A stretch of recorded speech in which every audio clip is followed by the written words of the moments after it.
All right, should be live. Don't know if anybody's going to be here, but broadcasting live from Houston, Texas. Kind of wanting to do more of these, every now and then. I've been wanting to do it more since start of the year and stuff. Really, Game Syndicate, really pushed me to like, oh yeah, I need to really start, putting some Bobby and sheets for this type of stuff. But what I've been wanting to do is start doing more. Let me make sure I can hear myself. Okay, yeah, cool. Is start doing more like I mean, I got nothing going on. There's no NASCAR going on. The main MLB slate was the morning one. There's a two-gamer tonight. It's a shame that Bobby got caught up in stuff because he planned on being here to talk with me and kind of goof around. And what I had already been doing, last week and a couple weeks before I was already doing one-on-one stuff with TrueDFS members in general on like Mondays and Tuesdays whenever they were free, or Wednesdays, like at like 6 or whatever. People who either had questions or wanted me to review lineups and stuff like that. And so I was like, yeah, screw it. Let's just try and start doing roundtables. I figured I'd kind of do this, at least see if there's anybody here or wanting to talk about anything. So Daniels, do you have anything you want to talk about? Or I mean, just shooting the breeze or whatever. Um, Speaking out loud, because I haven't really talked about DFS outside of NASCAR in a while. I know Sheets did his sweat this morning, which I think was wonderful, especially whenever you're able to um, actually have a sweat that ends up paying out. Like that always adds, a great element to a live sweat. But what I always find interesting is the fact that um, like the fact that Sheets is like a perfect example of somebody who plays everything, every sport, and here he is sweating on like League of Legends and stuff. Like I think that's just awesome. I think it's very very entertaining. I'll tell my friends and stuff because I do esports as well, and they're like, how do you even watch this? How do you keep up with it? And then I'll watch like League of Legends with them and stuff, and I'll be like, oh, I need XYZ to happen. I need this team to 2-0, but I need it to be a bloodbath. I need like the over under on kills to be at least like 31 to like 26 or something. And so that's always interesting. What I'm wanting to bring up really fast is the CSV from. Let me go ahead and move this here. Is the CSV from the Indy Cup Series uh, from Sunday. I'm waiting for this to load through.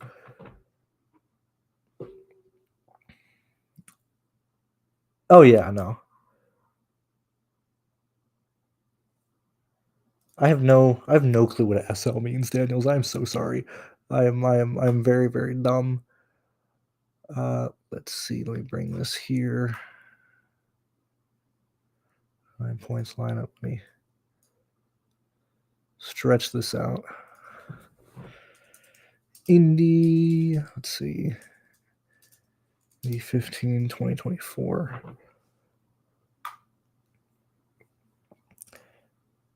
So as we kind of goof around and talk, because I mean, typically what I've been doing is a lot of like talking about where you want to finish in contests. Because typically, whenever somebody asks me to like either one on one or like review lineups and stuff, it's always more useful if I have their lineups available, or if we can like go over stuff and not in a sense of like you played this guy wrong, you played this bad value, is that why you lost? Like I like going through and talking through contests and how people build and stuff. Oh, summer league, yeah, yeah. I did some summer league earlier. Um, Here and there, but man, I just don't have the time to like be like I already do that enough for regular NBA season. Like I just don't need the added, sweats of, is this guy gonna play, on a summer league game at like 9 p.m. or whatever. So I think I played like first few summer league stuff when there was more relevant data out there or like more content covering it. I mean, everybody watches like DKDFS, who's probably the best in terms of summer league and and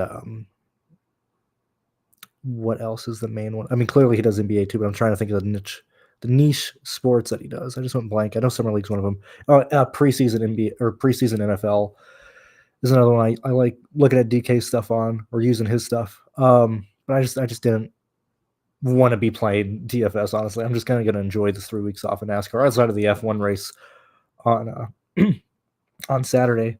Yeah, so yeah, I mean we can very easily talk um, F1 and stuff. Like I said, I just brought this up to have something on the screen because I just haven't looked at this yet.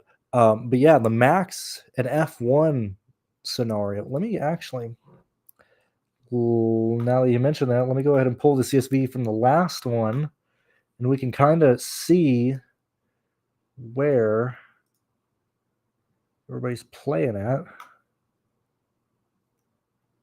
Let me go ahead and bring that up really fast. We can kind of talk F1 and just goof around for. I'm only going to be here for like 30 minutes. Don't worry. This is more so just talking for like 30 minutes. Let me pull this CSV file here.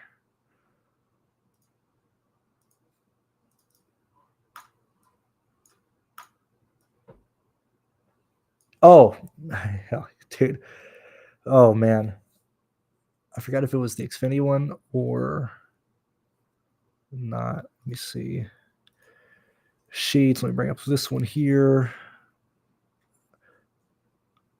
This was F1 on the 21st. 7/21 24. Let me import this. So when we talk about F1, make sure that's there. Replace current sheet. And that's importing. Hell yeah. So just looking back at the last F1, 1, 2, 3, 4, 5. It's this one here. So just looking back at the last F1 race and seeing where the ownership is coming from. Also, let's just take a gander and see if there's many trains here. Which the fact, so I think this one is tilting as crazy, or this one is very, very tilting, across the board. And clearly this is the combined ownership of both the driver and captain positions for these guys. Actually, I feel like whenever I pulled F1 stuff, it's always wrong. Like there's more than 3 captains played. I know that for sure. I think it's just total ownership. I could be wrong. And then the captain dictates which one was owned more. Could be wrong. But I'm more so wanting to. The 20. What is this data point? Incredible. Absolutely incredible. I've actually never pulled. I don't even know what I'm looking at here. I was like, why are the fantasy points all messed up? Why is the ownership messed up? But when we start looking at F1 of where each tier is falling in line at, we're seeing true battles between the guys from, and I think the more important aspect is probably the guys from 7th to 12th each week, because that's falling anywhere between Magnussen, Stroll. Like I don't know why they pitted Ricardo twice before Yuki even hit pit road. I don't understand that at all. Like they completely just threw poor Daniel Ricardo out, which I guess that's just going to be F1. I mean, even how this slate ends up being, with the captain Oscar, who really entering the race, and you can argue that, yeah, sure, this is his race to lose, but entering the race, nearly all the projections and all the sims and, across the board, the sites had Lando being the dominant play from McLaren. And even still, when I was looking through, which I did look at these, at least I didn't pull it from this. I have a guy who pulls stuff for me.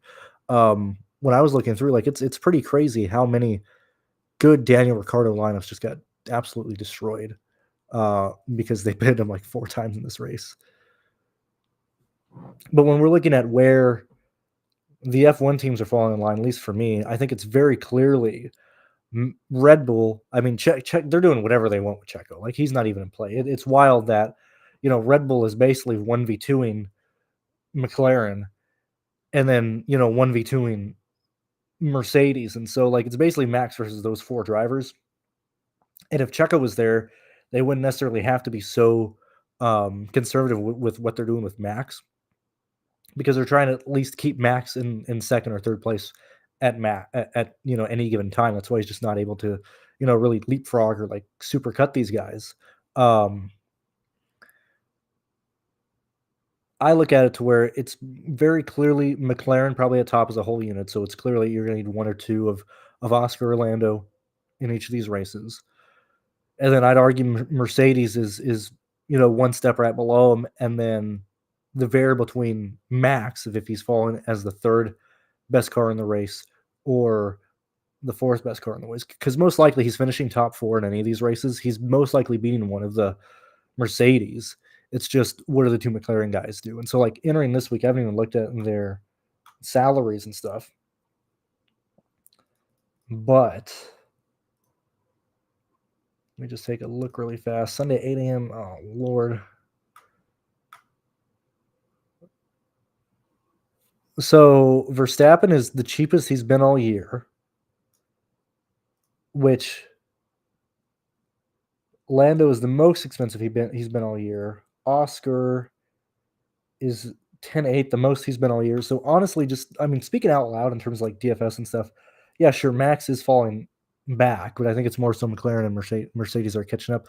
But the fact is that Max is 14 leaves a big danger zone this week for Max starting first or second. Okay. And if he's going to compete for the win, because the some bitch has 7 wins, right? It's making it to where there realistically could be, a very, very chalky type of Max in the draw. Like you need Max in the driver position because he hasn't been this cheap since last year, just off the top of my head. I mean, that 14.4 is very, very dangerous, especially with Red Bull, entering 10.8. McLaren is right at 12,000. Honestly, if Checo can actually queue this week, there's a real there's a real argument to be made that Max driver and then Red Bull constructor, you're at 63. Then you just punt captain with most likely Sargent, Joe, hell, even Magnussen or Botas. Like it's one of those four guys in the captain position, just entering this week as a possible way to build. Like if you use Magnussen, who's been competed for the points. My bad. Hulkenberg is the one that competed for the points. So it's most likely Botas or Zhao or Zhou. Let's look at this real fast. Botas, Verstappen, Red Bull, 66 on average. Get Ocon, get a Red Bull F1 team in there. Most likely Albon beating Sargent. There's a real chance if Verstappen wins, that's like how the build is going this weekend. So that's very unfortunate. Answering your question, more so this is what I've been wanting to talk to. If when I look at he should have I don't know if he's gonna have a grid penalty. I know there's several teams that are right at the cusp of if they make another or an additional change or a component change, they do suffer a grid penalty this week. Yet again, I mean it's Thursday. I rarely look into that stuff until Saturday. I don't think, could be wrong. Last time I heard, Max wasn't penalized for what happened with Hamilton, but I could be wrong. Yet again, I haven't looked into that stuff since literally Sunday morning. Um, but for me, I just looking at the pricing and stuff, Verstappen driver, Red Bull constructor, for example, Botas as the captain leaves you 66. You can get to Norris if Sargent works. Like this is what I mean. Like captain of Botas, and this is early, so it doesn't matter. Like there's no projections out. This is just me goofing around with what lineups are, so it's not really giving out a line because nothing's there yet. But like Botas, Verstappen, Norris, Sargent, Ocon, Red Bull, uses all the salary, and I don't see how that lineup doesn't at least cash just right off the bat. I don't know if that's going to be optimal, but I think Verstappen in the driver position is very viable based on his price tag in this race. especially if he does fall back in line of scoring right around mid 30s, high 30 points.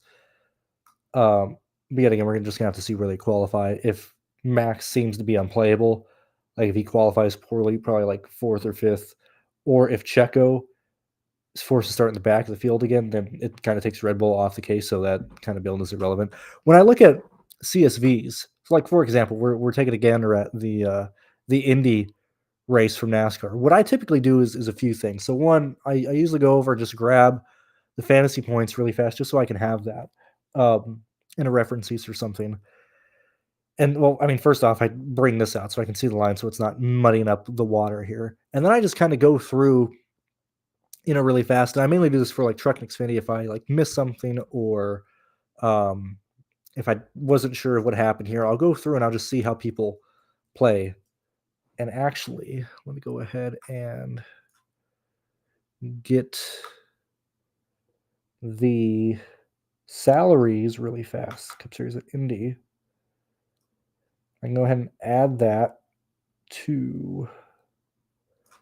Oops.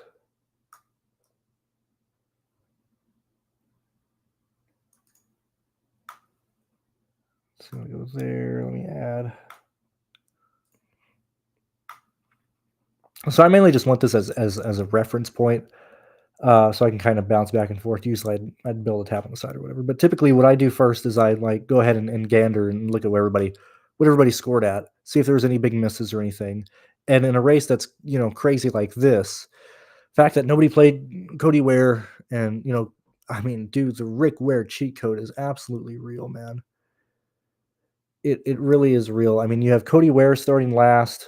It's a shame that Barry got Arca braked because he was one of the more um, lower owned guys who started in the back of the field. But first off, like in a wreck fest like this, I just looked through at who in the back of the field who wasn't played that actually scored decently. Now, Hemrick ran out of gas uh, and pitted, but I'll be like, okay, where did the guys in the back kind of finish?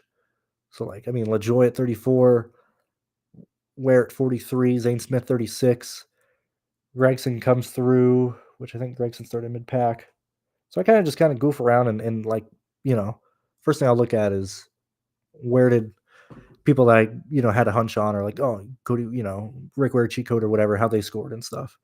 And, just take mental notes of that and everything. And then secondly, I'll go ahead and usually just take a look at how close the lineups were. Now this one, it's a lot more difficult to really take away from because like this race was such a shit show.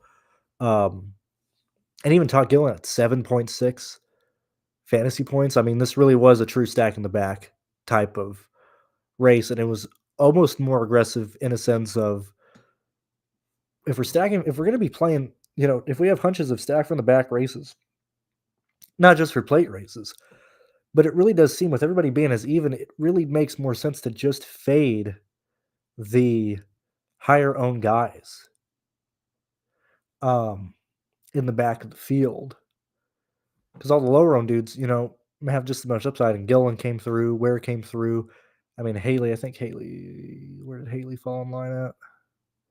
15. I mean, anybody under like 18%, still pretty wicked impressive, but that's crazy. Anyway, so I'll look at that first. And then typically what I do in a real race is I'll go and see if I recognize anybody up front of how they play. Like, I don't recognize any of these fellows. Um, there's not a single name up here that I see. And that can be one of two things.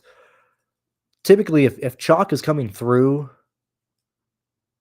Lambert finished up there. If chalk is coming through, I typically, you at least see like Rubio, JBC, um, Schroeder, um, hell, even Osimo. Lambert's still up there. But like I'm seeing, I'm going through and I'm not recognizing anybody in the top 100 here.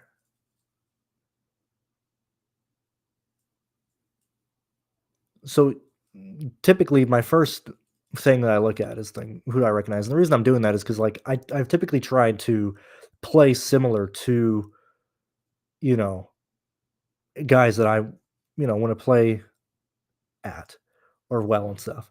So like the highest like JBC, like McLovin, like I mean this would be an interesting one to look at. You know, like I typically see how the good guys fared in an absolute shit show. And so like JBC missed out on like the top 100, but got quite a lot in the rest of the playoffs or rest of the lineups, which we're at 246 right now. I think the highest one's like 240, 240, 326, which basically had a ton of place differential coming through. See where McLovin came in at. So typically what I do is like first thing I'll do is certainly, like I only did 3 lineups in this one because I knew it would be an absolute just disgusting shit show and I didn't cash at all. So I know my highest one just missed the cash line, mainly because I just had 100% of Barry and there ran issues. Then the other 2 I had Kyle Busch in, which that Kyle Busch is crazy, fighting for. He has a top 5 already, and he's just throwing it away. That's insane. But typically, if I don't recognize people up here, and I'm not really analyzing my own lineups because I know what went wrong here. Like the guys I had crash out and stuff, turned to a shit show. So I could have probably been more aggressive on just lower own bums, but I just didn't follow my gut feel on that. Secondly, I'd go and look through of like where people that I play like or want to look at like how they fared. I spelled it wrong. It might be ACS. So like it looks like ACS got slaughtered as well.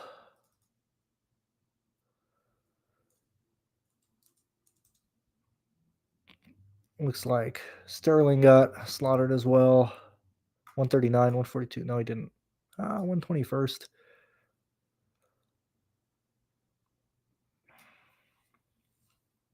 So anyway, like that's usually my first step. I mean, clearly I'm like running through it, but I'll go through and look at how the people that I like to play around or talk to or whatever, like how they played and stuff, and see what happened and everything. And so when it's a crazy shit show like this, and I'm seeing just what I mean, Eagles as well. Where's Eagles at? I know Eagles as well. So if that's the case, or whenever those situations happen, then I just look at like the actual lineups. Like what builds happen here? Where did these guys come into play at? And I'll compare that with like my lineups to see like how different I was. So I'll put that on like 4. So like this winning lineup, I'll compare it to kind of where my lines were. I mean, the main issue oh man, dude, it sucks. Larson and Reddick. Oh, it's so disgusting. Hocevar and where's Gillen at?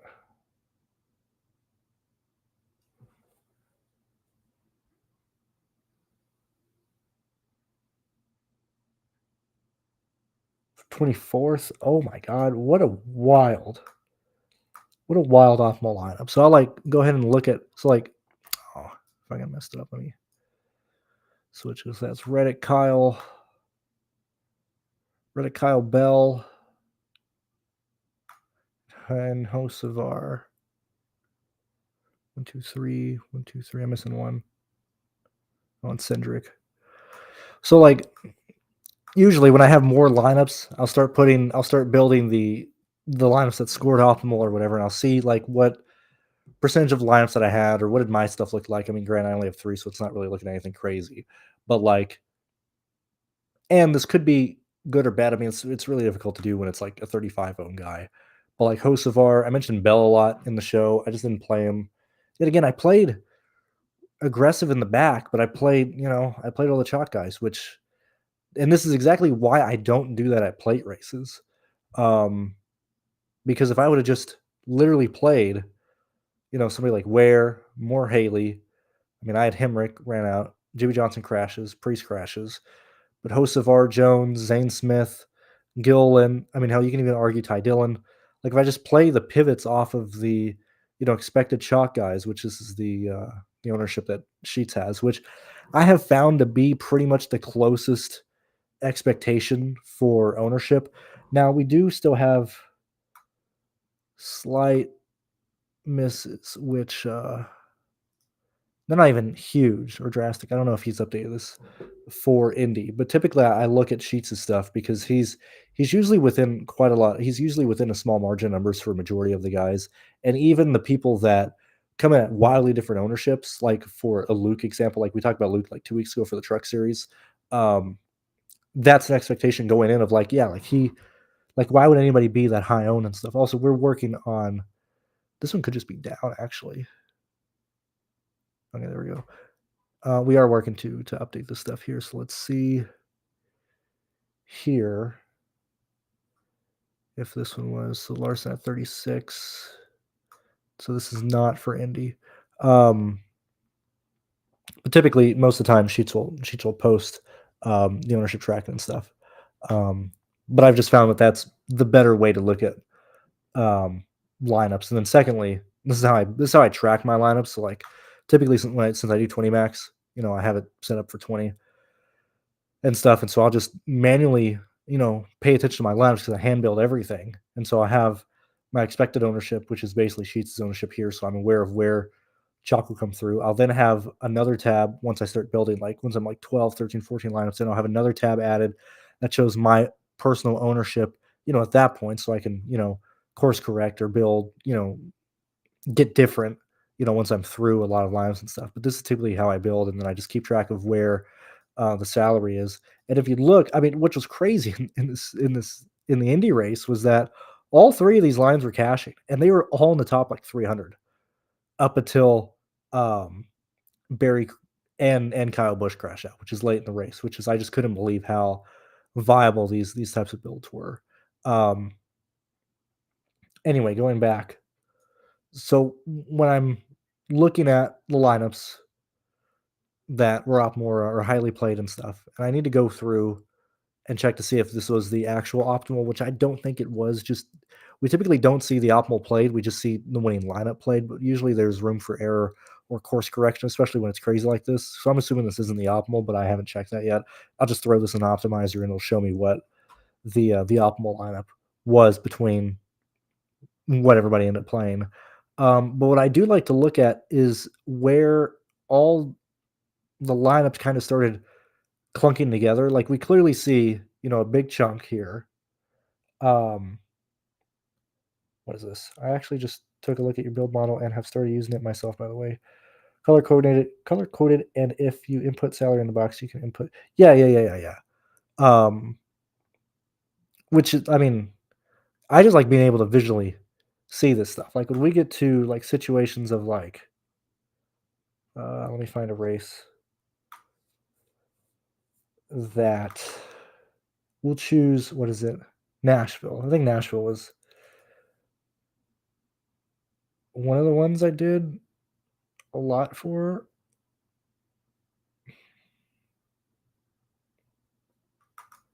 Like I know, let's see. Nope, didn't save those. I'm bringing up the Cup Series like Talladega because I know for sure I got like 20 on Talladega somewhere.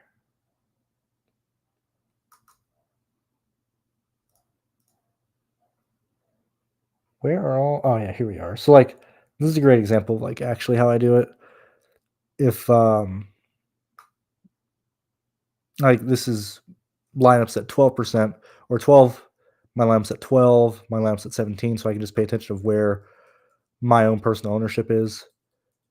And then I'll highlight, where the chalk plays are going to be. Like like this type of build is probably what I should have implemented at Indy. And you could tell that, I was basically doing the same thing. I just should have been more aggressive on the guys who weren't played. But typically, this is how I track lineups and track them during the race when people are wrecked out stuff. So I'm assuming Jones was wrecked out at this point, and then I probably ran into issues or something and stopped tracking after that. But this is how I just follow everything. So I can see the builds, I can see who I have, who I don't have. I can see the builds for each individual player that I have. Like if I'm trying to get, you know, if I'm building, oh yeah, BJ McLeod like ran into a motor issue and stuff. So like, BJ is a great example. Like I wanted to be very aggressive on BJ because he was going to race. And you can see that because of that, I did not want to be on Larson. So I can visibly see where I'm at on Larson. And for me, I find this easier than, going to DraftKings stuff, which I'm glad that they implemented this, late last year that you can just see your own ownership on, the app or the website and stuff, but I still like to visibly see this because it's easier for me. Um, but I mean, this is why I track my lineups like this, and then I can just go back and very easily see where everybody was. I can keep track of what's going on in the race. I can, like, if somebody's wrecked out, like, I don't have to do it for Indy because everybody, fucking crashed and stuff. But if I had a lot of lineups, I'd be like highlighting people where, um, they got wrecked out or whatever. I need to highlight this because I will forget. Um,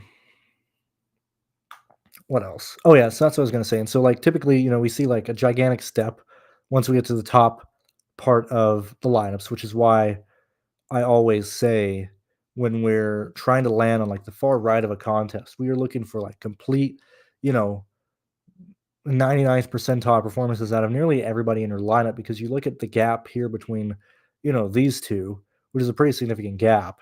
And then even between, finishing seventh at 33 and, probably the first biggest train we see, that's still a significant portion. But once you start going down more, like even just to finish top 100, you were nearly 40 off the winner. That's probably like 30.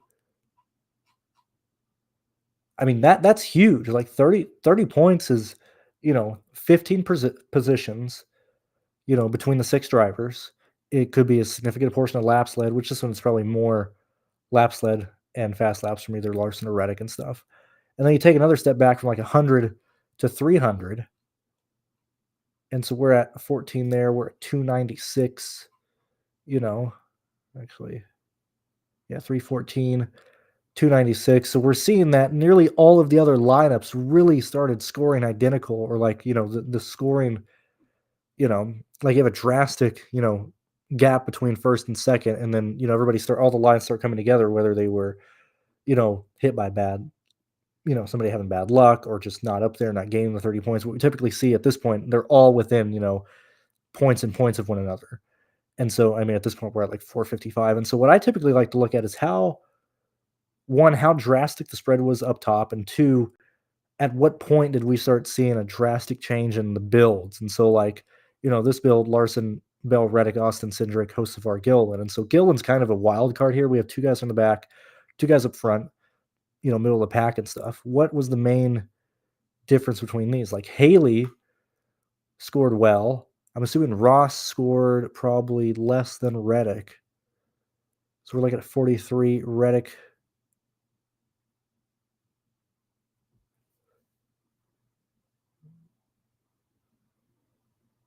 where are you? I don't want to control F because it'll highlight everything. Oh, top one. So that's 10 points right off the bat that we were under Reddick to Chastain. And I also view this as like, what happens if Reddick failed? I'm not saying, Reddick's a true, he benefits directly off of like Reddick failing, but what kind of builds happen if we lose those 10 points that Reddick had over Chastain? Or Reddick underperforms, we start seeing Reddick, or we see like lineups that had Reddick, which, is scattered amongst here, say they scored, 10 points less. What are the builds that don't have Reddick that score? Like this one's crushing. Larson, Reddick, Kyle Busch, Bubba, Austin, Cindric, Hocevar. Kyle doesn't run into an issue here. Wallace, Cindric, let's see what Wallace, where's Bubba at? 60 points. Kyle Busch is at 528. If he's not wrecked out, Kyle Busch is back to scoring 60. I'm looking through here and I view, and just kind of walking through, like, this isn't right or wrong. This is just what I see when I go through and look at different lines. Like, this lineup probably had a much higher expected return on, if you're looking at Sims or whatever, or even just eyeballing it. Like, this was and I'm not a fan of the Reddick play either, but just going through of like, okay, if I'm going to play aggressive in the future, and I'm like, if I'm building a 2, a very aggressive, I'm going to play the pole sitter and Larson starting 5th or whatever, what types of lineups do I want to build? Like, I would argue this was a much safer lineup that had just as much upside. It ends up finishing 67th, but Wallace or Kyle Busch wrecks out, and I mean, this could have changed if we went into another overtime where they throw a yellow for Priest. But I think this is a really, really good example of like a lineup that probably should have won that just ran into an issue and got beat by, Bell and this type of build working out where Kyle Busch, and the fact that this lineup still cashed in the top 100 with Kyle Busch wrecking, that's pretty impressive. So what I do is I just like going through and looking at different builds, trying to understand why people went certain directions, why they didn't go certain directions. Like where are the first couple? I think we passed a few of them, but like this lineup here has Reddick, but doesn't have the winner Kyle Larson. So I always like to look at and see, where was the highest finishing lineup without the leader. I want to see where the highest finishing lineup is without the leader and without Reddick, which would be this one right here. So Blaney, the lowest owned guy, the guy's in the top 10. No, it still has Reddick in it. Let's find one without Reddick or Kyle Larson. Highest scoring non-Reddick line. Race winner guy up front, 18th. Back to the field, back to the field, back to the field, 28th. So a 5-1 build. If we're looking at like, a true like plate race or something like that. So I want to see Larson or Reddick, or without Larson or Reddick. That'd be this one here. Let me make sure there's not one above it. Yeah, again, I mean, this isn't a science. This is just for my own, interest and stuff. So this one, Bubba was middle of the pack, right? 17th. Okay. Middle of the pack, back. Suarez was also right, 25th. So this was the highest scoring lineup that was pretty much stacked in the back with, Wallace and Bell right at like 18, 17 and stuff. So like this type of lineup when we're building, how viable is this type of lineup? Like if you're just hand building stuff, no lap leader, good guys in the back or good plays or whatever, a 318 to 344, like you got to say like that's a pretty good type of scoring from this. I mean, I also typically don't pay attention to how many 150s there are. We can do that next. These are just things I kind of just look at and go through, but like that's not bad. Just, fading all lap leaders, to finish 60th with this amount of points where the main, part where everybody starts scoring is like 290. Like how many people that played like these lineups would have killed to just have, this lineup? That's things I look at. Last thing I'll do before I saw somebody 1 out of 2, good for you, BIC. But like 150, 150, 150, 20, 150, 150, 150, 150, basically at 150. So we have 1, 2, 3, 4, 5, 6, 7, 8, 9, 10, 11, 12, 13, 14. Also, if I double count somebody, I'm not really concerned about that. I just want to see. So we're at 14. I want to see how many in the top 100. 14. I'll count this one. 15, 16, 17, 18, 19, 20, 21, 22, 23, 24, 25, 26, 27, 28, 29, 30, 31, 32, 33. I think I've already counted him, but whatever. 24, 25, 26, 27, 28, 29, 30, 31, 32, 33. We're gonna argue around like 35%. Because we have ties in here, and if we continue to go down, we'd probably start seeing if we went like top 100 lines. We're gonna say like anywhere from 28 to 35% of the top 100 were 150 maxers. That's typically right on course of what we see. Just because it's a shit show does not mean that 150 maxers are going to do well or worse. Typically, it's more so if it's a shit show, there's less duplicated lineups up top. Which even here, I mean, this is a 1, 2, 3, 4, 5. 1, 2, 3, 4, 5, 6, 7, 8, 9. No, that's 8. Like a train of 8 here, train of 5 here, train of 3 here. Like that's pretty small. We're not really concerned about that. Anyway, that's kind of just what I look at.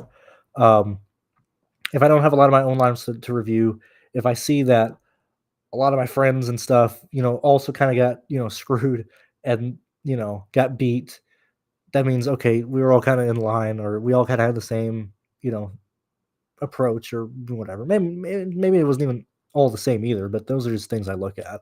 Um, so the contest that I play, um, Rick Gill.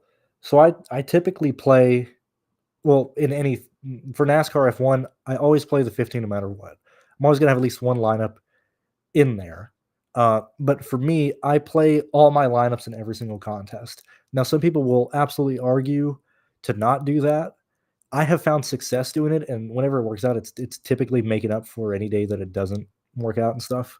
Um, but I enter all the lines that I make in the 15, the 4, and the 1, as like a bare minimum. So, like, if I'm doing 1 lineup, it's 3 in those. I'm doing 3 lineups, it's 3 in each of those. I'm doing 20, it's 20 in each of those and stuff. And so typically for like Cup Series, and specifically for like the next race I'm gonna do that for sure is Daytona next month.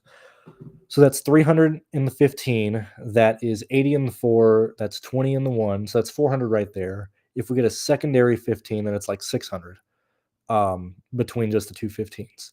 So typically that's why I usually, especially in the summer, and as we get closer to the NFL season, when prize pools get smaller, um, that's typically why during the summer months I just kind of kick the money down so I can make sure I can do that when I get to Daytona and stuff.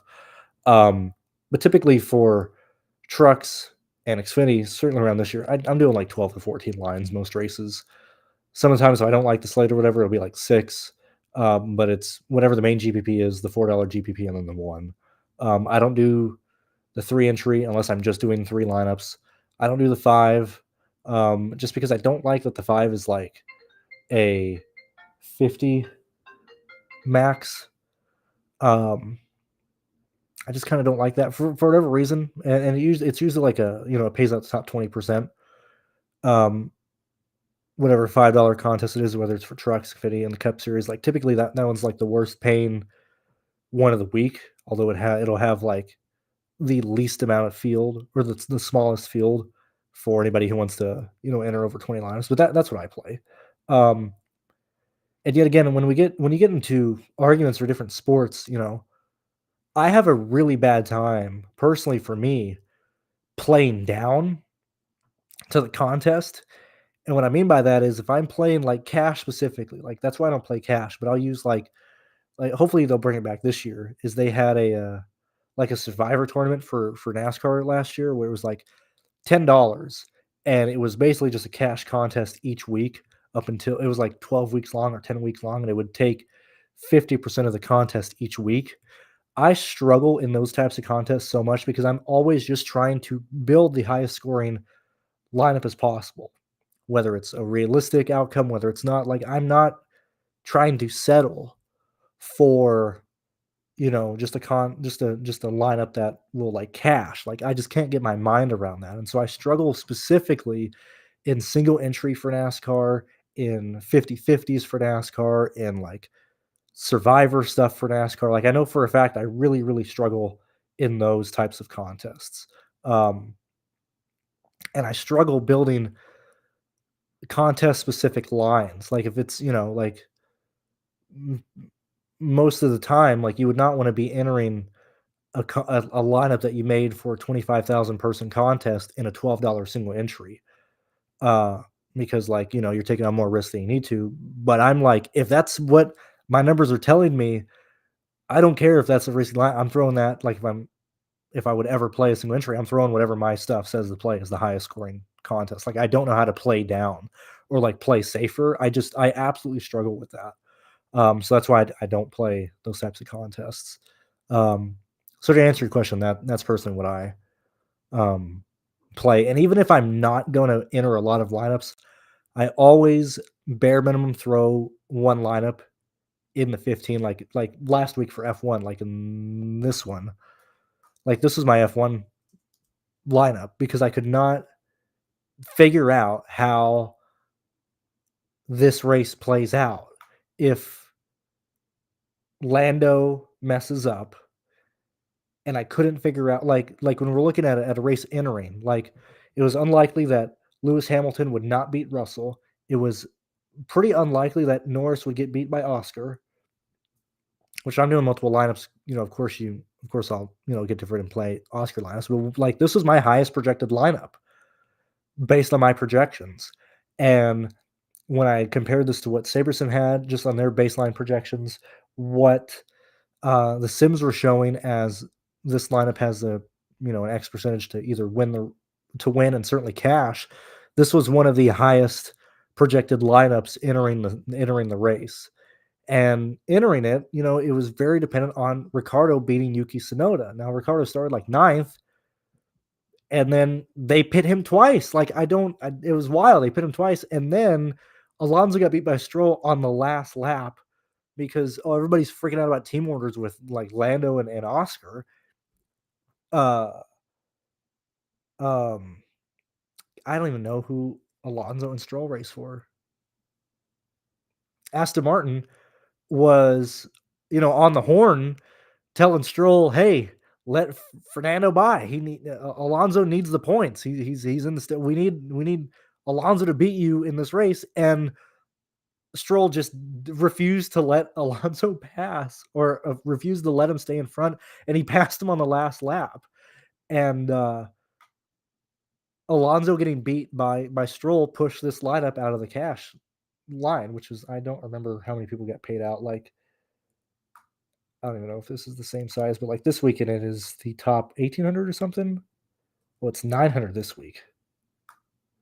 I just know for a fact this lineup would have cashed if Alonso beats Stroll, even with a 0 from Ricardo and a 0 from Lando Norris. That's why, it was a pretty safe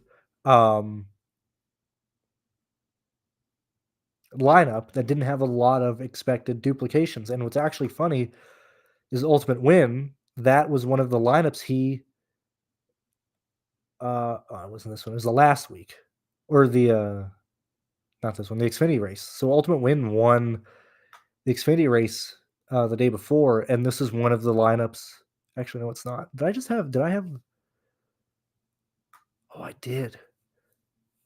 I did indeed. I did indeed have a non-duplicated lineup that did score the exact same as people. I don't even know if Ocon beat. No, he did. He had to beat him because he blew his motor. But very disappointing. This was a lineup that was showing very, very well in Sims. And I just didn't like this slate. So like this is an instance of like I just entered one lineup, but like by default I'm entering it in the 15. Those horror stories of people being like, I played the lineup that would have won the Millionaire Maker, but I played it in the 25 cent, or I played the NASCAR lineup that would have won the 15, but I played it in the 4. Like I will never ever have that disaster because I play everything in the main contest. Just in case that happens, which it has happened before. I've done that several times in NASCAR to where I win the 1, the 4, and the main contest. I just haven't done it in Cup, but I've done it several times in Xfinity and Truck Series. That's why I just enter all my lineups in all the contests. Let's see where we're at here. Let's see. Yeah, well, and sorry, I'm just getting back to you, Daniels, but I am glad that you have found success, or you'd like tracking your lineups through, the way that I do it, just because it's easier. Like you said, it's easier to see your lines. It's very clear to see what builds you have. It's very easy to see where your guys are at. It's very easy to see the pivots, especially if you have a lot of cat or if you have a lot of chalk in those builds. It's very easy to see, oh, like that's one thing I really don't understand of like when people are looking at like salaries and stuff, and then it should be this one. Like when they look at salaries, that's let's move this here. And I mean, granted, I have starting positions here, but when people are like, "Oh, who's a pivot off of this?" or "Who's a pivot off of that?" There's two types of pivots. It's the pivot directly to them in terms of salary, or it's where somebody's starting. And when you track it like that, like you can very easily see, which yet again should have worked. Could have just not played Kyle Busch and Josh Berry and played Cody Ware. The guy snuck in between several good plays, and Haley, wasn't played a lot. That was a guy that I was like, has a lot of upside and stuff. I don't know. I just see a lot of benefits to viewing lineups like this. Um, the NFL Showdown. I don't use this stuff for NFL Showdown. I only use this for NASCAR just because I haven't tried that yet with like a captain sport. Like I don't even do this for F1 either. I just do it for NASCAR. I guess you could implement it for other sports, but I think I'd have issue separating that because then you have to make like captain column or some. You have to deal with the captain in some form or fashion. Having the flex would be easy to see, but if you have the captain, um, then it might get a bit tiresome or cumbersome, hard to see. But if you can figure that out, hell, maybe show me, and so maybe I can use it for showdown and stuff. Um, yeah, and I think the Chrome Horn is probably the most fun contest there is. Because it would make a lot more sense if you have $100 to spend on NASCAR. What is that? 15, 30, 45, 60, 75, 90. You could do 6 lines for like $90 in the 15, or you could do 20 for 80 in the 4. Like the 4 is the best contest out there. And I would probably, if they had a, because five, like when you start getting like 150s and stuff, like an increase from $4 to $5 is pretty huge. Like back in the day, NASCAR truck and Xfinity used to be an $8 entry fee. And that doesn't sound like much, but if you're entering, 150 lineups in a contest, those $2 add up to an extra $300, you know? So when you're looking at the $4 to $5, that's why I just typically prefer the 4 over prioritizing the 5 just because the 5 is more expensive. Anyway, that was going to segue to I would probably religiously only play the $4 if it was a 150 because that would be what, $600? Um, if my little peanut brain can do math correctly, yeah, it'd be $600. Like that would be a much better probably investment than doing, like for Daytona of like 20 and 215 contests for $600. Like it would make more sense to do the 4. And so honestly, I wish they probably make the 4 150 and turn the 5 into a 20. But that's just where I'm at. Those are my thoughts. Color captain different corner. Type in the I see, I see, I see. No, no, no. I mean, you're good. I mean, I don't use Excel. I mean, I use Google Sheets just because I can access this stuff everywhere. Um, and I'm not buying Microsoft Excel at the moment. Um, I am very, very curious on how people are going to play this NFL season because we've seen. I don't think it happened last year, but with the increase of running trains, with like this is here. We'll look at the F1 stuff, which is going to be a bit wild because since you know Piastri won, I don't know if we're going to see a lot of duplications, but I want to see like red coat, one guy different, Albon Ocon. See if we can find individual trains, which I think Stukas may have talked about this, and I will post this one thing if he's there. Let me look. He posted one thing about the amount of trains people are winning or running in F1, and it's not as significant as Sheets and I may think, and it's probably not in the grand scheme of things. But when we start getting to a smaller and smaller F1 contest, it's going to be pretty impactful. Let me see. And this will be the last thing I talk about today since we've been here for an hour just goofing around and talking. Where is it?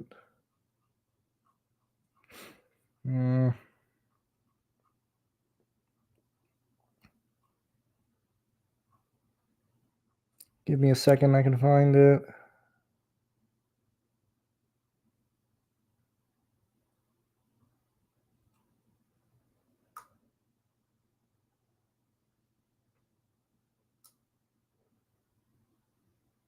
I mean, this is an example of Adam, running. This is the guy who won the contest early in June or July rather, and he did 15 lineups and played each of them 10 times. And you start seeing that this is what I'm interested in for NFL this year because we've seen it in NBA. I mean, already like NBA, showdown was already pretty duplicated anyway. But what I'm curious to see is the overlap between people starting to run less lineups in their 150 exposure rates. Because when you look, I mean, this could be, in for any captain, type of sport to where, you're pretty aggressive on your captain.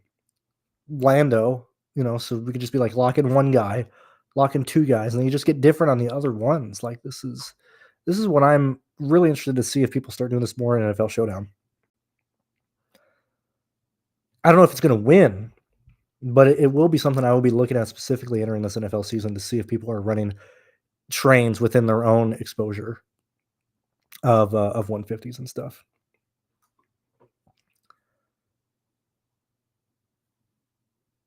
I used to use Excel. I got you.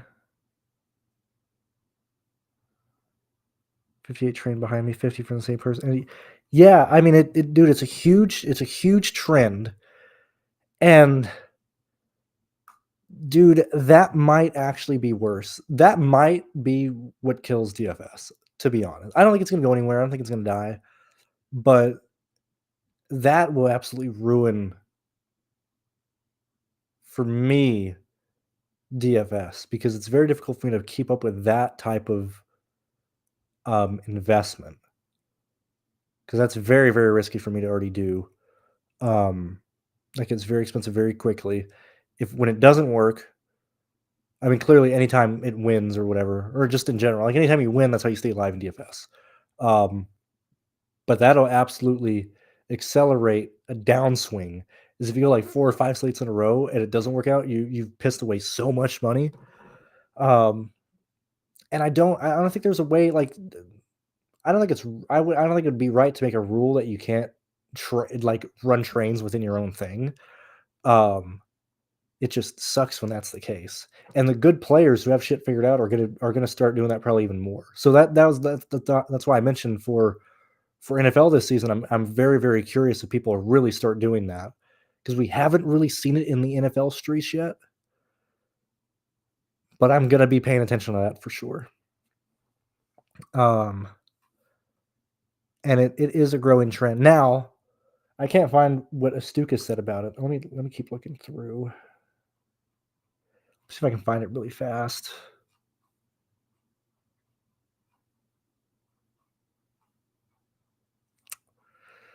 Maybe I can bring it up in the next video I do.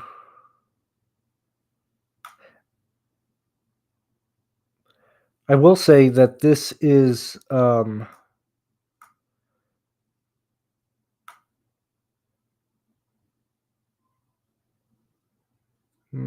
I'm not going to show that. Yeah, I can't find the exact thing I want to look at. It's not as rampant as Sheets and I, or maybe our biases think it is because we see them like up top and stuff. But it is certainly not 0% of people doing it. It is certainly a rising trend, and I just don't think I can ever do that. I really don't think I can do that at all. Um, but confidence in my oh yeah, like I mean, yeah, I mean it sucks, being on a downswing, but shit, like if you're on a downswing for fucking months and stuff, I almost feel like I do better if I'm on a downswing for like 3 months or whatever. Cause then at that point I'm like, it can't get any worse, man, It's like I'm not saying abandon the process, but that's when I'm gonna start doing crazy. Like this indie race was one. Like, I mean, because is it a downswing because I've been approaching it right? Has it been a downswing because my guy's been wrecking out? Whatever. This Indy race was a perfect example for me for the Cup Series. Like I'm just saying, fuck it. I'm not playing any guy up front. Can't be any worse than what I've already done. Um, and that got me to approach this race to where I didn't cash, or I think I put like 120 in for the NASCAR race at Indy. I think I got back like $6 because I had so much Barry and Kyle Busch between the three lines. But Like, I can look at that and be like, "Wow, you know what? My idea of how to approach this race probably was correct."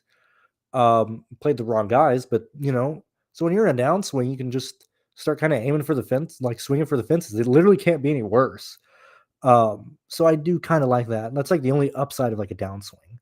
Um, yeah, but confidence, you just have to just have an absolute short-term memory. Like, if I sit here and think about, all the slates that didn't go my way, I'm not gonna have a good time at all. Uh, Even being up this year after winning the Xfinity contest earlier in April, and even then, like, this year is still gonna be a profitable year for me just based on that one GPP win there. But DFS has gotten more so than it was because, like, I'd hate to be playing cash now with all the trains. If you see this shit in GPPs, I can't imagine they're not running trains and fucking cash. But I think DFS now is very much just peaks and valleys. And it was already like that to begin with, and you could say that's what a GPP player's history would look like. But I think that's just DFS in general now. It's nothing but peaks and valleys at all, uh, or that's all you're seeing and stuff. Um, Yeah, like, I mean, that's how I look at it, like, "Oh, man, dude, all my guys wrecked yesterday. I didn't cash." Literally, I could, can't not do anything worse than that, like, that's the only fun part about a downswinger, trying different things, and that's, you know, same thing with, like, Indy, that's how I got to the approach of I'm just gonna play it kinda like a plate race, probably should have been more aggressive, and that's my takeaway of, like, "Oh, yeah, next year, if you go back to the Brickyard, probably wanna be more aggressive in that stance." Chicago end up turning to a shit show again, probably next road course, although that's gonna be Watkins Glen. So probably for the Roval, probably wanna build for chaos, that's how I look at that type of stuff. Um, what else? Yeah, I mean, shit, I've been doing this since for what is this, 8 years now, And that's, we'll leave it on this, Daniel, just because you and I are kinda just talking here. That's the one thing that people don't understand about DFS. It's not results oriented. Yet again with the peaks and valleys thing. If you're min cashing each week, you're by definition playing it wrong. Like if you're staying in that range between like look at a whole contest. Contest pays out 22% of the field. If you're staying constantly within the range of the top 18% of lines and the top 40% of lines, and you fall into that category, and the cash zone is like right here, and you're just in this limbo mode, like you are by definition playing DFS completely wrong. You have to be aiming for the two extremes, the 99th percentile outcome in either direction, high scoring or low scoring. Or I guess the way I had to play it would be high scoring and low scoring. Um, but and that's why I like DFS.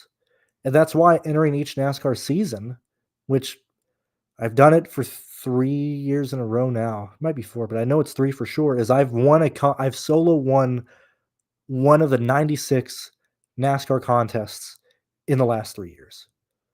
Um, that is the goal entering the year, is to try and win one of those contests. And, people can argue that that's a dumb thing to look at or whatever, but, like, a 1% win ratio between, I mean, I know it's not 100 slates, but, like, it's 96 or whatever, like, I can't ask for anything more than that. Like, if I can win one of the contests a year, we're right there. I've already done it. Uh, this year I've done it every year, the last 3 years, like, that is the goal entering. I look at every race as its own contest, and yet again, when I build, how can I finish? How can I get that 99th percentile outcome? I'm not trying to min cash. I'm not trying to do this. That's why, yet again, going back to why I can't, I struggle so much playing cash. I struggle so much playing survivor contests, single entry contests. If I'm having to play down and like give up potential upside, I am such a bad DFS player when I do that stuff. So that's why I just enter everything in every contest because I'm trying to finish first at every juncture. That's where I'm at. Coming up to 8 or 10. Let's see. We are partnered with SaberSim, Rick. Let me sign out. I'll just go to incognito. So we are partnered with SaberSim. You can try us for free. And I apologize. Um, the site is getting faster now. Let's actually go to like my NASCAR projections are their own thing.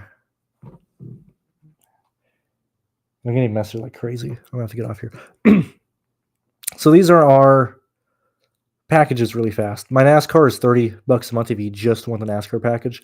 But if you want SaberSim, which in my opinion is the top of the class in terms of optimizers and sims, and I mean everything that SaberSim has to offer, because you're basically competing against it's you're if you're looking at these types of products, clearly I'm going to be biased to SaberSim. So like that's my clear bias here. But I think they are the best, even before I was with TrueDFS. But you're competing directly against ETR, SaberSim, Fantasy Cruncher, um, another website and stuff. And I typically find that they are the best for what I'm wanting out of it. Now, the ultimate package, I would justify it if you spend anywhere between 400. I mean, if you're putting in like 400 a month for DFS, I mean, 300 to use this tool, I can't see that being a huge expense if you're already throwing like 400 in. If you're using less than that, then that's where like the cheaper options come in to it. But this is actually the price that I would, or if you're looking for SaberSim, so this is SaberSim Ultimate with the Sims, which is the exact same price that SaberSim has on their website, added with all of our projections that we offer for all our sports. So all of Sheets' stuff, all of my numbers, all of Goldie's numbers for NHL, NBA, PGA, and stuff like that. So you basically get two sites for the 300 and stuff. Or if you want to go yearly and you really want to beef up the cash, which we have luckily been able to get a lot of people to go to this one who was already getting people who already had SaberSim in general for the year. We've got them to, convert to our side to get our stuff for a year on this one. But these are our prices. So at least I understand that. I think Ship It Nation is cheaper than us. Although I think RunPure might have more individual sports, and I think a lot of sites are shifting more to individual sports pricing. But these are our prices, Rick.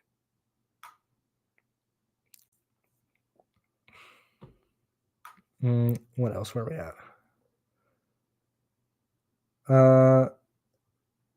So this is where I'm at with the Ford really fast. And we'll talk about that when I start making NASCAR stuff again. I think the Ford motors run much more efficiently at lower RPMs than the other teams. If we're looking at the throttle input between a car going full throttle and, say, I don't even remember what the chip is that the Cup cars are using now. Say if the chip is 9200 or whatever, all the cars, when they get to 9200, they're bouncing off the chip, and there's really little fuel efficiency you can do when it's doing that.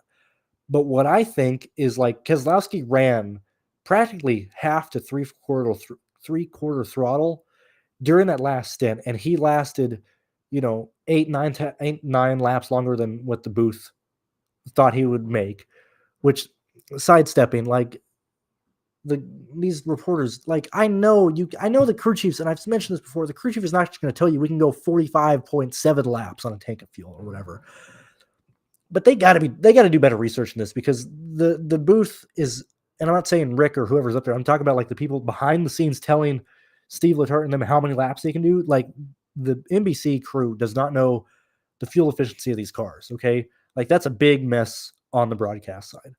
But I would have to lean it towards Roush Yates making their motors run much more efficient at a lower RPM than just full throttle, which I'm guessing, Keselowski may have been pushing like anywhere from like 82 to maybe like 69, depending on where he was at in the throttle input, especially when you start looking at the Talladega races to where these guys are saving fuel in the pack. When you're running like three-quarter throttle, the draft is going to keep you up there. You won't be running red line.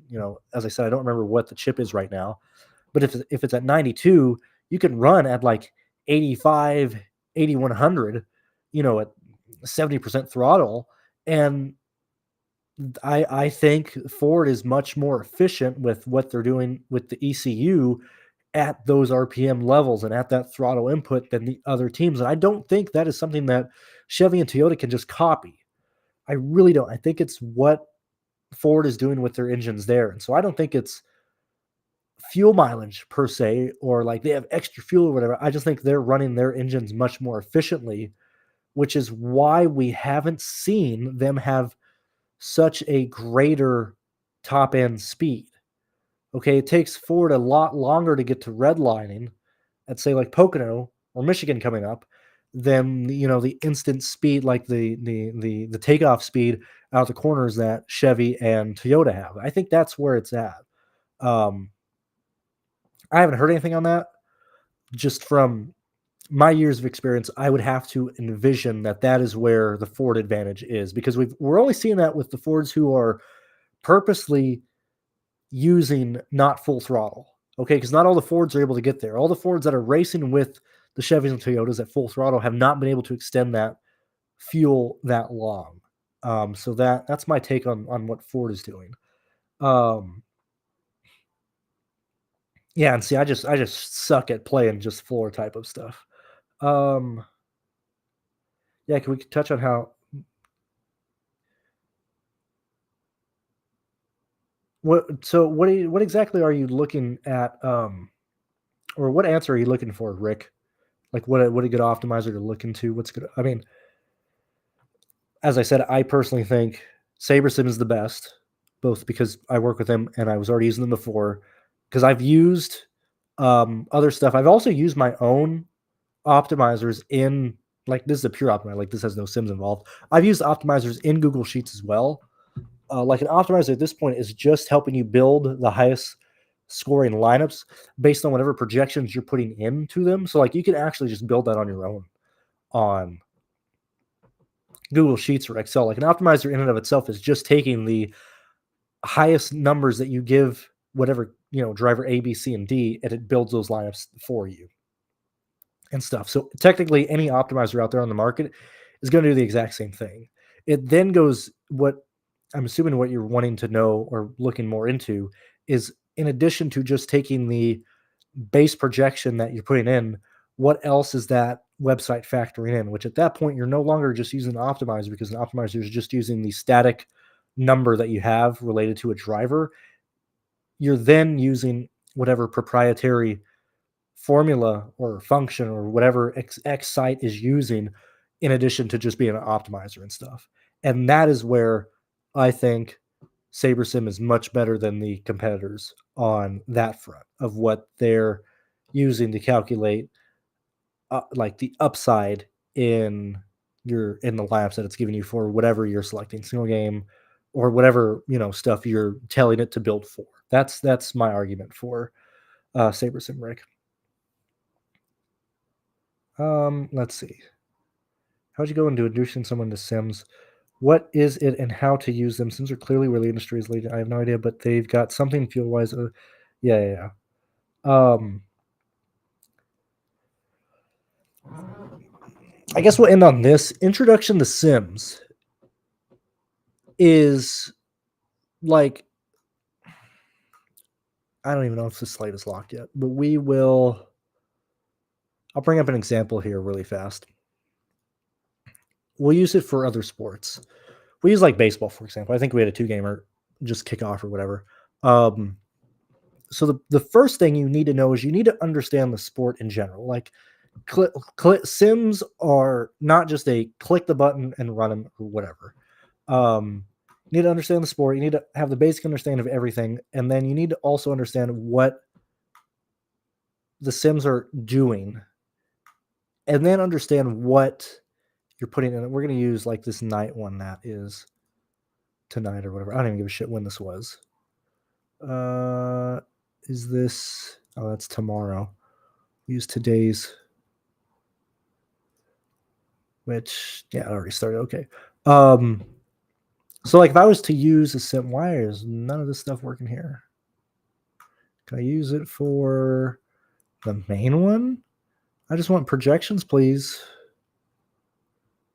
Okay, good enough.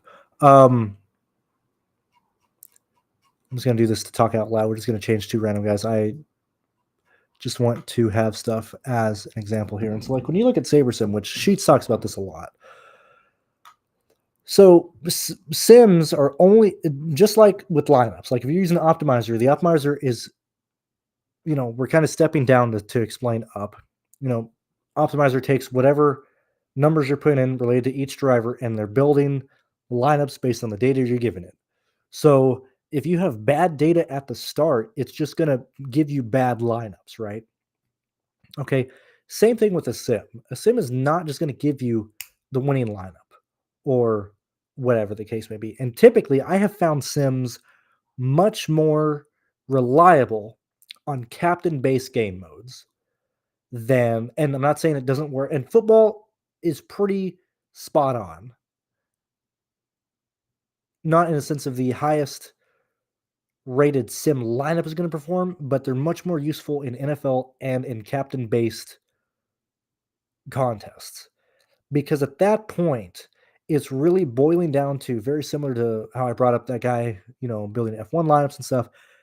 It's very much coming down to like 1v1s and 2v2s, because it's able to see, and you're able to see that, like, oh, this player is like absolutely working, and like the flex position, like in and out, like there's no way he doesn't work, or like, not no way he doesn't work, like clearly there's outs and injuries and stuff, but it emphasizes where people should fall in line at, in terms of what players and what builds should you be building with, and which ones are projected to, score well or compete for the win and things of that nature. Okay. So like if I just, if I was bullshitting here or if I was like talking out loud of like, oh, we're going to build a sim, let me hide this, for like, the um MLB stuff earlier today, you know, I probably should use the captain base thing here. But like, for example, so like that's what I use sims to look at for, like see what type of lineups are working and stuff like that.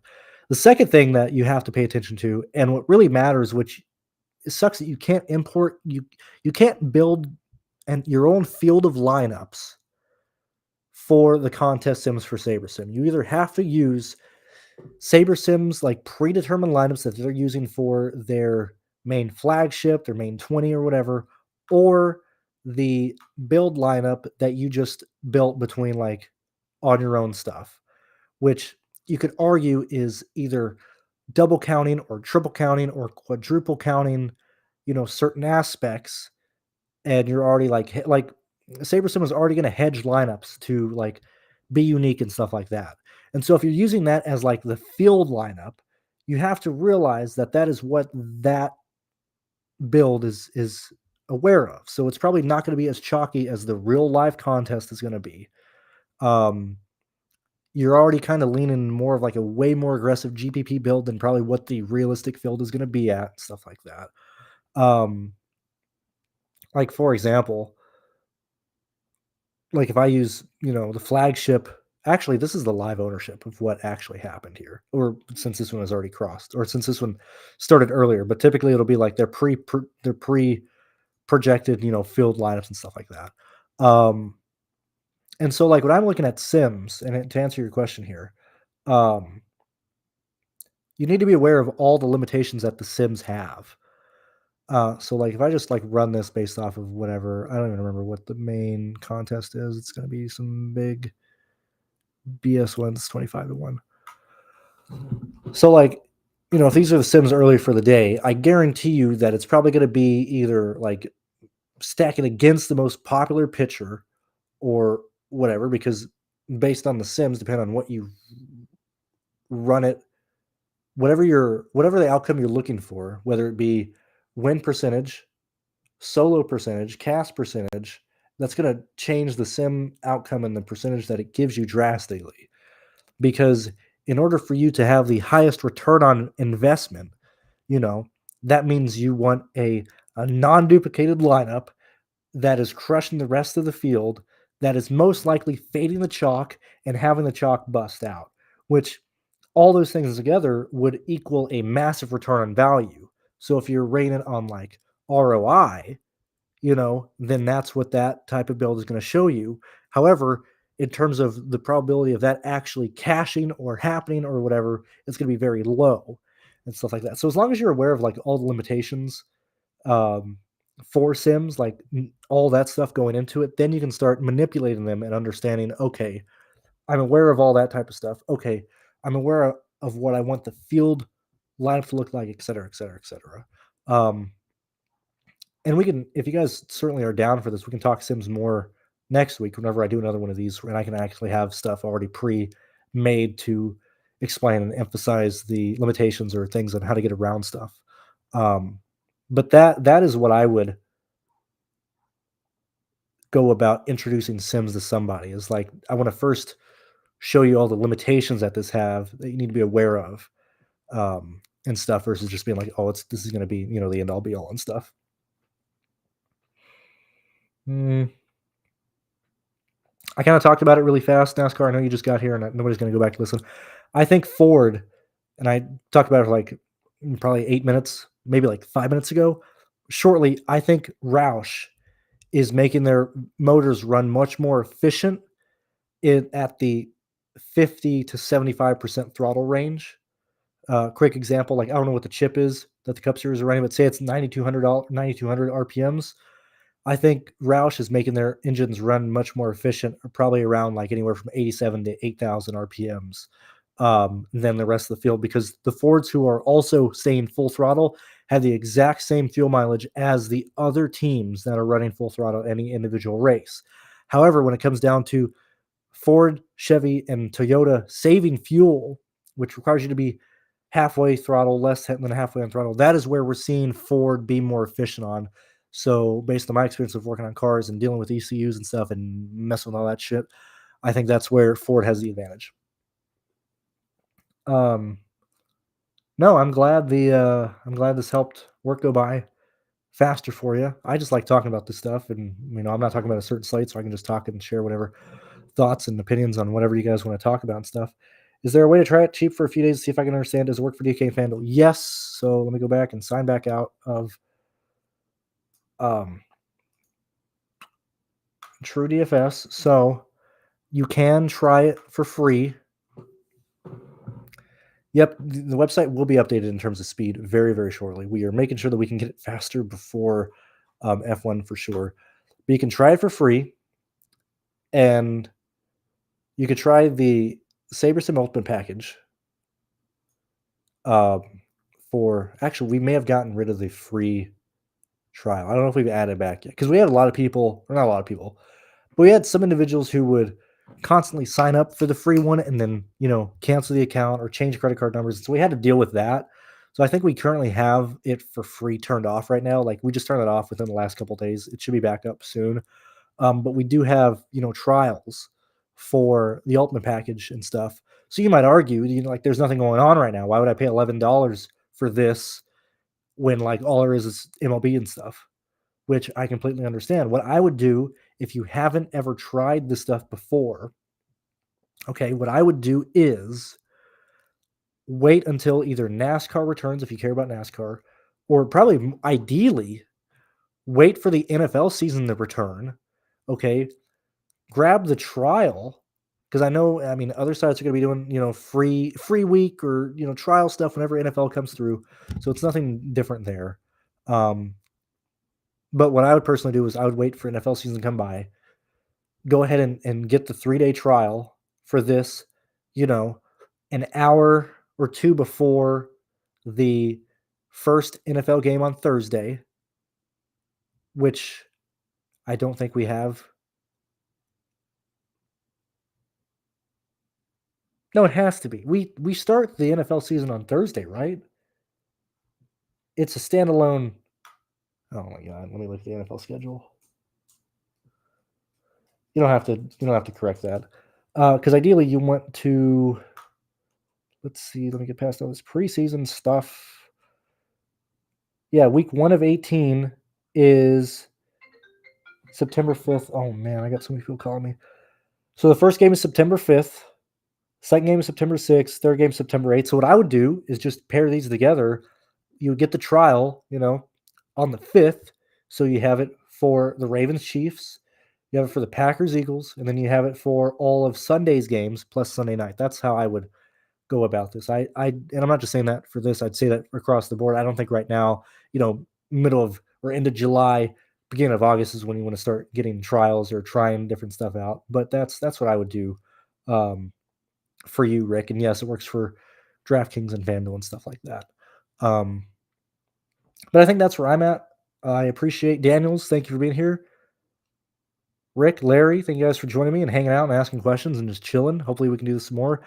Ideally, I want to get the stuff going with Bobby and Sheets on here as well, so you guys can ask them or us across the board of kind of what we do in certain situations. You can hear all of our different opinions and stuff. This is more so just like a trial run and seeing if people are interested in, which I'm down. If just 4 people are here, that's all I want to do, or that's more than enough people for me to be here and talk and stuff. Um, but yeah, I'm gonna go ahead and end it here. Thank you guys for joining me on this Thursday, and I will talk to you guys later. So see you guys whenever I'm back. Probably next week doing one of these. Sheets and Bobby will be live tomorrow in the morning and in the afternoon for the MLB slates, and I will see you guys. I might do a video Saturday night for